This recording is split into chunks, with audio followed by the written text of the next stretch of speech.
Bonjour messieurs dames, alors aujourd'hui la société Vosges Modélisme va vous expliquer comment choisir sa première voiture RC.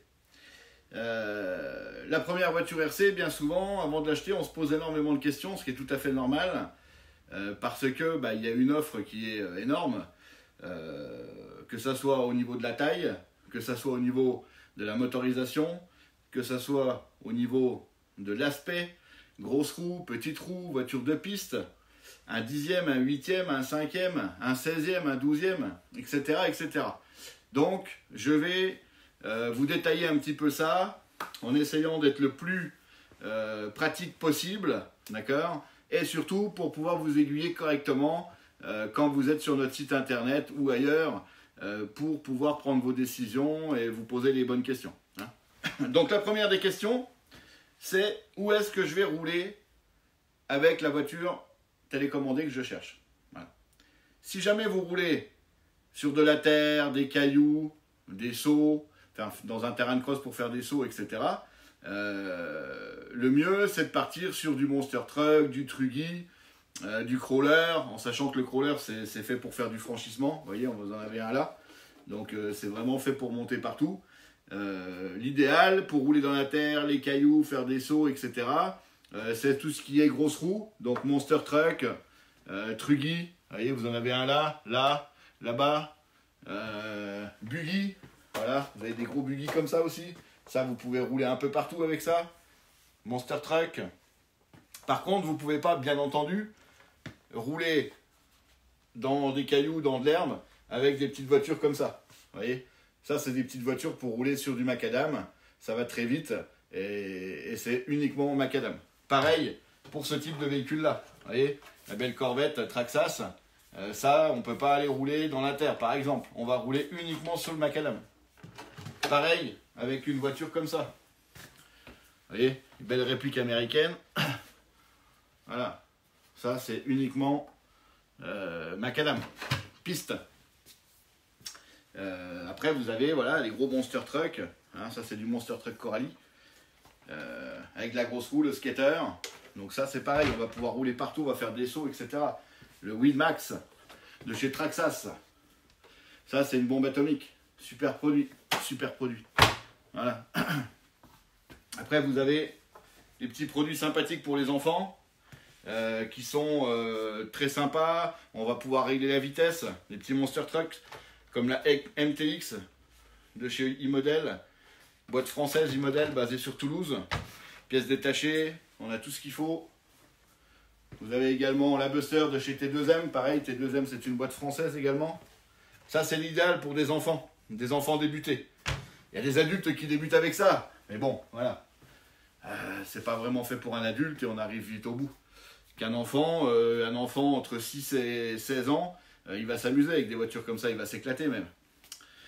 Voilà, donc, et une des choses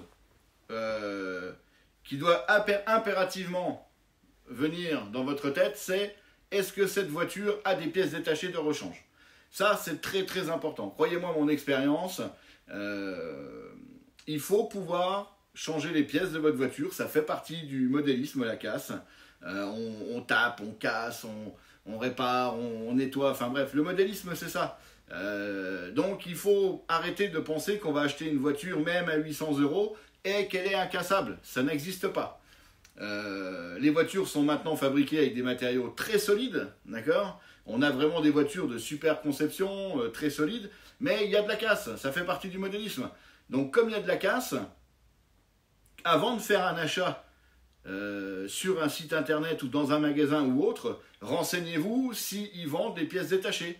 C'est la base. Par exemple, sur notre site internet Vosges Modélisme, quand vous êtes sur une voiture, vous êtes sur l'onglet, enfin vous êtes sur la page d'une voiture en question. Par exemple, on va sur la page du Max, du Winmax.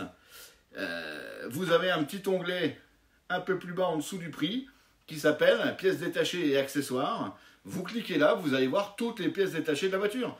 Quoi que vous cassiez, que ce soit de la carrosserie, des jantes, des roues, des amortisseurs, des cardans, des triangles, enfin, on vend toutes les pièces détachées de la voiture. Ça, c'est la base du modélisme, c'est super important. D'ailleurs, petite parenthèse, tous les vrais pros, on est quelques-uns sur Internet, vendent les pièces détachées avec leur voiture. où on a vu jouer qu'on vend que la voiture et après les gens débrouillez-vous. Non, c'est pas comme ça le modélisme. Et ça, faites attention. Il y a quelques sites qui se sont montés dernièrement, enfin, même à Noël dernier, on les avait vus. On les a vus arriver Noël dernier. Ils ont fait un petit carton, ils ont arnaqué pas mal de gens. Et comme ça a bien fonctionné, cette année, ils recommencent. Donc, ils font un site internet. Ils vous vendent 3-4 voitures. Ils n'ont pas de choix, en fait. Hein. Il n'y a pas de pièces détachées, il n'y a pas de choix. Ils font style que c'est un site français parce qu'il est très bien fait, le site, il est écrit en français, etc. Par contre, ce ne sont pas des sites français. Ce sont des gens qui cherchent uniquement le profit à arnaquer les gens. Donc, ils vont vous mettre une voiture qui vaut, par exemple, réellement allez, 100 euros. Ils vont vous dire qu'elle vaut 350. Ils vont barrer le prix, vous dire que c'est une super promo et qu'aujourd'hui, ils vous la vendent à 100 euros, en fait, c'est complètement du bluff. C'est des voitures qui valent même pas 100 euros. Elles valent 20, 30 euros. Ce sont des cacahuètes grillées, quoi, je veux dire. C'est du gros caca. Donc, faites très attention à ça. Ça, c'est le genre de choses qui a tendance un petit peu à nous énerver, nous, professionnels, parce que ça fait du tort à la profession.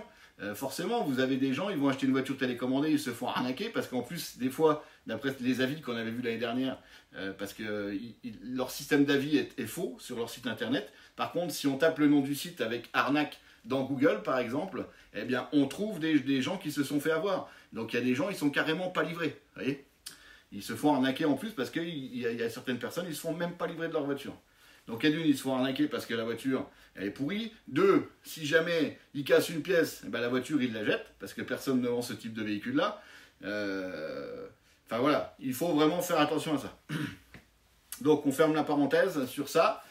Alors, une autre question que vous devez vous poser, c'est quel type de motorisation je souhaite avoir sur mon véhicule. Bon, on va tout de suite ouvrir une parenthèse, c'est thermique. La thermique, oubliez ça.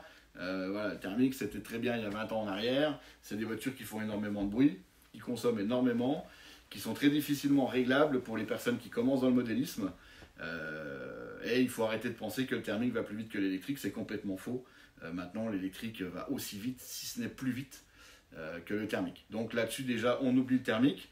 Les deux choses qui sont importantes, c'est qu'il existe en électrique deux types de moteurs. Le moteur brushed et le moteur brushless. Donc, quelle est la différence? La différence, elle est très simple. Ça, c'est un moteur avec des charbons à l'intérieur. C'est des charbons qui vont frotter sur l'axe du moteur, d'accord, qui vont s'user avec le temps. Ça, c'est du consommable. Ce sont des moteurs qu'il faut changer de temps en temps. Et puis c'est pareil, on essaye de les faire chauffer beaucoup moins qu'un moteur brushless. Ça, c'est un moteur très solide, sans charbon, sans frottement. Ça, ce sont des moteurs qui sont garantis en fait. Hein. Ça, c'est pas garanti, un moteur brushless comme ça, c'est pas garanti. Un moteur brushless, c'est garanti. 1 an. Et généralement, voilà, c'est increvable un moteur brushless. Et c'est surtout ça qui fait la différence, c'est que c'est très très puissant.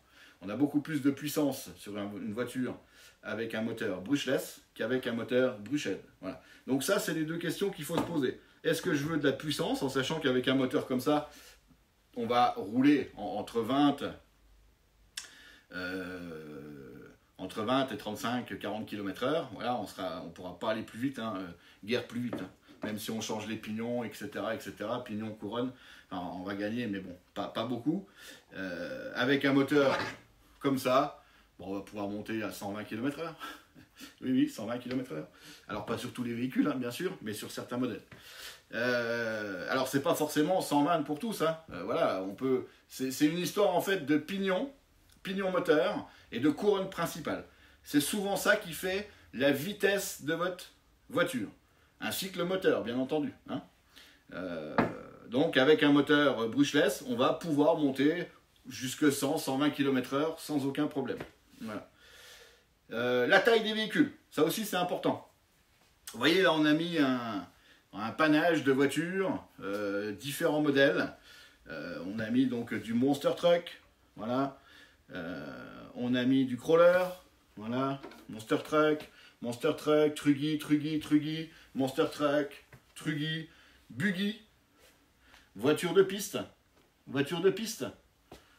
Monster Truck, vous voyez, 2 roues motrices, 4 roues motrices. 2 roues motrices, qu'est-ce que c'est la différence? 2 roues motrices, vous avez uniquement les 2 roues arrière qui fonctionnent, d'accord? 4 roues motrices, vous avez 4 roues qui fonctionnent en même temps, ok? Moi, je préfère le 4 roues motrices, c'est beaucoup plus facile à manœuvrer, surtout pour les enfants. et c'est beaucoup plus précis. Voilà.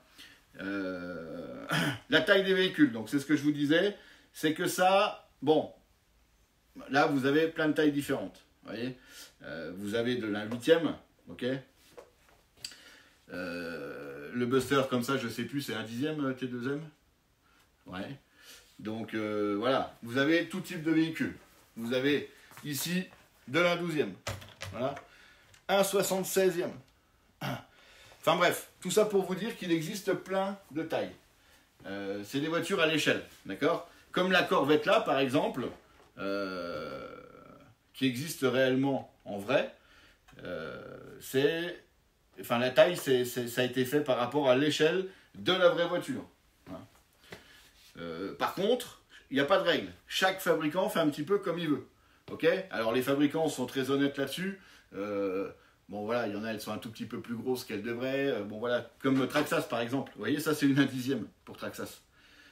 Donc pour vous donner un ordre d'idée, ça c'est vrai que c'est pas mal de faire la comparaison comme ça. Un 1/10 Traxxas en Monster Truck, c'est un 1/10 T2M en Monster Truck. Voilà les différences. Donc juste pour vous dire que ça c'est du vrai 1/10, d'accord? Le T2M c'est du vrai 1/10 là.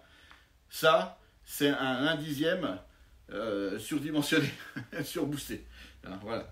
Donc c'est pour vous dire que bon, bah, chacun fait un petit peu comme il veut. C'est pour ça que l'idéal c'est de regarder les vidéos, c'est de regarder sur les pages produits, vous avez les tailles des véhicules, etc.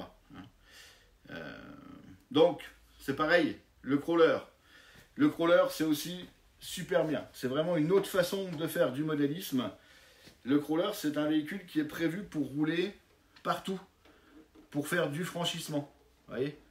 Dans des gros cailloux, clac, clac, il va crapahuter tranquillement. C'est pareil pour les gens qui veulent, il y a plein de vidéos sur internet. Vous regardez les vidéos, vous allez voir un petit peu le crawler, ce que c'est. Rien à voir, le crawler, le monster truck, la voiture de piste, ça n'a strictement rien à voir. C'est une autre façon de s'amuser avec une voiture télécommandée, le crawler. Voilà, voilà, bah écoutez, il me semble avoir fait le tour. Il faut savoir que cette vidéo-là, on l'a fait aussi en texte pour les personnes qui n'ont pas envie de regarder un quart d'heure de parole.